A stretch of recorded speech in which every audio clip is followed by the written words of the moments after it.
आज गुरु रविदास जयंती है। शुभ प्रभात न्यूज डेस्क की टीम की ओर से भी अपने सभी श्रोताओं को गुरु रविदास जयंती की हार्दिक बधाई। कल प्रधानमंत्री श्री मोदी ने कहा, संत रविदास ने जातिवाद खत्म करने के लिए समर्पित किया जीवन। आज श्री नरेंद्र मोदी दिल्ली के रविदास मंदिर में माथा टेकेंगे। जम्मू के कृष्णानगर स्थित गुरु रविदास मंदिर में गुरुजी की जयंती धूमधाम से आज मनाई जाएगी।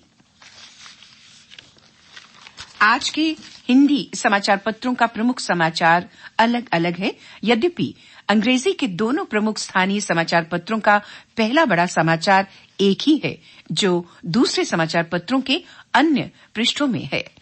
उपराज्यपाल श्री मनोज सिन्हा ने कल बजालता में 48 करोड़ की लागत वाली 20 बिजली परियोजनाओं का उद्घाटन किया।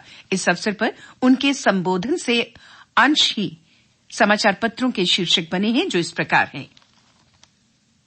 उपराज्यपाल ने पाकिस्तान में सितंबर 2016 में की गई सर्जिकल स्ट्राइक पर प्रश्न चिन्ह लगाने वालों की आलोचना करते हुए कहा, किसी को भी भारतीय सेना की बहादुरी पर कोई शक नहीं है। सेना के प्रति नकारात्मक भाव वालों को भगवान सद्बुद्धि दे। उन्होंने कहा कि प्रधानमंत्री मार्च महीने में औद्योगिक निवेश समारोह में जम्मू कश्मीर आएंगे। जम्मू कश्मीर 2024 तक 2500 मेगावाट अतिरिक्त बिजली का उत्पादन करेगा। एक प्रमुख हिंदी समाचार पत्र के आज के पहले बड़े समाचार का शीर्षक है, 40 वर्ष पूर्व ली जमीन का नहीं दिया मुआवजा, 10 लाख का जुर्माना। हाईकोर्ट की टिप्पणी, भूमि अधिग्रहण के बाद प्रभावितों को मौलिक अधिकार से वंचित रखना चिंताजनक। ये मामला बारामूला में हाउसिंग कॉलोनी स्थापित करने के लिए अधिग्रहित जमीन का है। एक दूसरे हिंदी समाचार पत्र का आज पहला बड़ा समाचार है, चीन से सस्ता और घटिया माल लाना होगा मुश्किल, केंद्रीय शुल्क बोर्ड लाने जा रहा मूल्यांकन पद्धति। एक और हिंदी समाचार पत्र का पहला बड़ा समाचार है, कनाडा में ट्रक मार्च के बाद बिगड़े हालात, 50 सालों में पहली बार लगा आपातकाल विरोध संभालने के लिए पीएम ट्रुडो ने लिया फैसला। फ्रीज होंगे प्रदर्शनकारियों के बैंक अकाउंट। मुख्य पृष्ठों के कुछ अन्य समाचार, रामबन में भारतीय रेल की सबसे लंबी 12.75 किलोमीटर टनल के दोनों सिरे मिले। कश्मीर तक ट्रेन पहुंचाने की दिशा में एक और महत्वपूर्ण कदम। कटरा बनिहाल सेक्शन में बनी ये टनल रेलवे लाइन के इसी हिस्से में दुनिया के सबसे ऊंचे पुल का भी हो रहा निर्माण। चारा घोटाला, 139.5 करोड़ के गबन मामले में बिहार के पूर्व मुख्यमंत्री लालू प्रसाद यादव दोषी, सजा 21 को।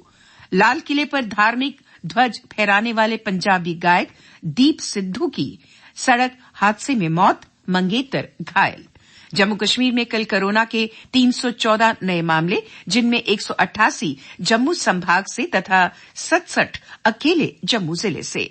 युद्ध की आशंका, भारतीय नागरिकों को यूक्रेन छोड़ने की सलाह। अन्य समाचारों के साथ अब फरहीन। धन्यवाद। जम्मू संभाग के सभी कॉलेजों की परीक्षाएं ऑफलाइन कराने की तैयारी। कल प्रिंसिपल की हुई वीसी से बैठक। तीसरी लहर मंद पड़ते ही अमरनाथ यात्रा की तैयारियां शुरू। जम्मू में कल विवेकानंद चौक के पास पलटी बेकाबू मिनी बस, 7 घायल। कुंजवानी चौक पर बस की टक्कर के बाद सड़क के बीचों बीच पलटी कार। पूर्व कानून मंत्री अश्विनी कुमार ने पंजाब विधानसभा चुनाव से पहले कांग्रेस से इस्तीफा दे दिया। दाऊद इब्राहिम से जुड़े कई परिसरों पर ईडी के छापे। और अब खेल के पन्नों पर एक नजर। भारत का मुकाबला वेस्टइंडीज से। निगाह टी20 विश्व कप पर। 3 मैचों की सीरीज का पहला टी20 मैच आज। टीम संयोजन की होगी परख। जोकोविच नहीं लगवाएंगे टीका, फ्रेंच ओपन भी छोड़ेंगे। टेनिस स्टार ने कहा, टीकाकरण का विरोध नहीं, पर टीका न लगवाने का निजी फैसला भी अहम। और अब मौसम। समाचार पत्रों के अनुसार आज आकाश पे आंशिक तौर पर बादल छाए रहने की संभावना है। कल दिन का अधिकतम तापमान 21.8 डिग्री सेल्सियस और रात का न्यूनतम तापमान 9.1 डिग्री सेल्सियस रिकॉर्ड किया गया। आज सूर्यास्त 6:18 पर और कल यानी गुरुवार को सूर्योदय 7:13 पर होगा।